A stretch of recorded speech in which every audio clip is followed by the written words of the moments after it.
Have you ever had the problem where your bass doesn't really come through on the mix? Well, welcome to Summer Nuggets, where we have these tiny, bite-sized pieces of tips for you to use in Soundtrap. So now let's just record a bass.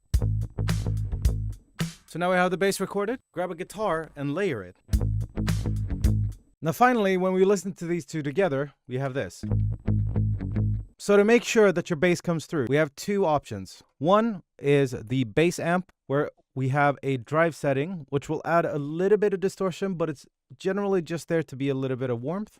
And also, of course, we have the clipper, where you might want to consider pulling down the mix a little bit because you don't want it to sound too distorty. And now we have this. With the drums. And there you have it. Quick tip for the summer, so I will see you in the next Summer Nuggets. Peace out.